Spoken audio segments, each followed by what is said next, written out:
What is a game? What is a game? What is a game? So most of us start playing games at a really young age. We play so many games that we kind of internalize this game feeling. There's something between all those games that we play that's similar. There's common traits that they share that give them like game essence. If I were to ask you to give me an example of a game, I don't think you would have very much trouble coming up with a few. Some people say that games are a specific thing. Others have like a broad definition. And then there's some designers that say that you shouldn't try to define it at all. So the designers that say that it's a specific thing, they say that games require specific components, that they need to have rules, they need to have agency. And I really respect that approach, because the way that you get to those definitions is by boiling down all the common attributes that lots of different game systems share. And that gives us a prescription of what a game is based on things that we all agree are games. And then there are broad definitions. And usually broad definitions, they cast the net so wide that they just include way too many things. And people say that maybe they're not theoretically useful. But I think they're really useful. And my favorite example is Jesse Schell.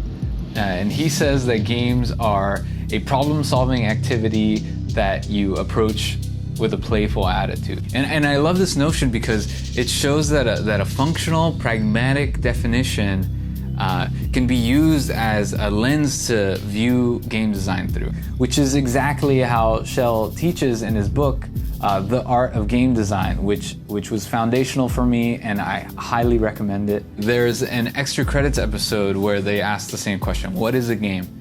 And they make the argument that we should not try to define the term because it puts constraints on the medium.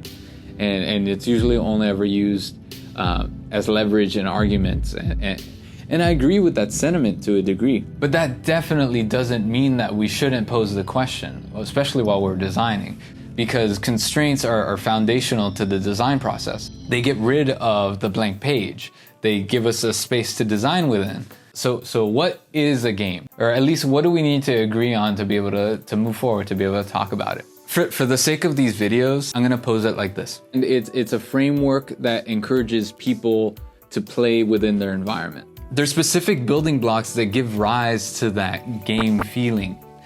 So a game is all those things. We reference the specific, and then we stay open to the abstract. And then by circling around those two things, we get a little bit closer to maybe what a game is. So next time we'll start going over what those pieces are that make the game emerge. So if you want to support the channel, best thing you can do is leave a comment. I'd love to hear what you think. Thanks.